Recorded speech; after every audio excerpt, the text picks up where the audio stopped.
So you're trying to think very hard as you stare at your character card. Should I play a warlock, a ranger, or a mysterious stranger when a voice in your ear whispers, Bard? The mysterious voice, it was me, for I crept up behind you, you see. For I was inspired, nay, I felt it required, to endorse the best class in all D&D. So why is the Bard class so great? You say, both creeped out and irate? That's a great question, and deserves some dissection, so listen up, the vid starts here, mate. Who are you talking to? Shut up, it's a framing device.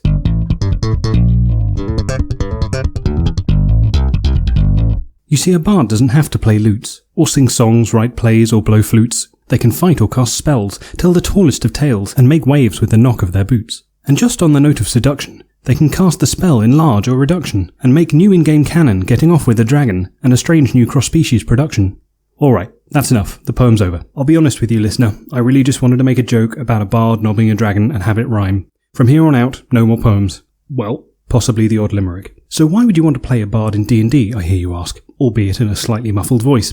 Musicians are not typically known for their fortitude in battle. Firstly, listener, I'm definitely not hiding in that cupboard over there, so don't even worry about it. Secondly, while it's true that in previous editions of Dungeons & Dragons that a bard could get knocked over by a stiff breeze, or more likely something requiring a dose of penicillin, in 5th edition, much like a white stain on a statue underneath a pigeon, that shit no longer flies.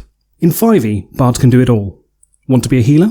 Well, start singing Dr. Jones, and you can literally bring a dying ally back from the brink of death with your sexy voice, from 2 bus lengths away no less. Need to make sure that the paladin doesn't go totally Phil Collins when going up to talk to the village elder?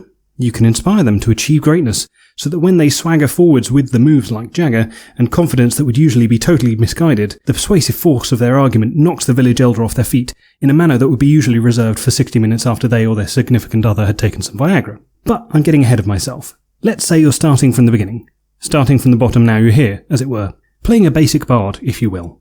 You start off with your standard stuff. A sword, a 10-foot pole, a tent to pitch over your 10-foot pole, and some hempen rope for those extra special nights when you want to be bad to the bone. You also get to pick a few starting spells to cast, most of which are pretty standard, but I'm just going to call out one for a special mention. Vicious Mockery, which deals psychic damage. You say something so mean that your enemy internalizes it and the pain becomes real, like you're some kind of waking version of Freddy Krueger.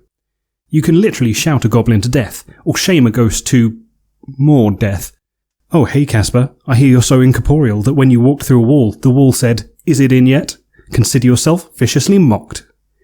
Anyway, like I said before, you can inspire other players to achieve feats of greatness, as if you were Abe Lincoln giving the Gettysburg Address. Or possibly Nicolas Cage giving the Gettysburg Address, depending on how good you are at role-playing. And this is all first level stuff. At second level, you get a thing called Jack of all trades. Long story short, it means you get to add more numbers to your numbers when you roll dice.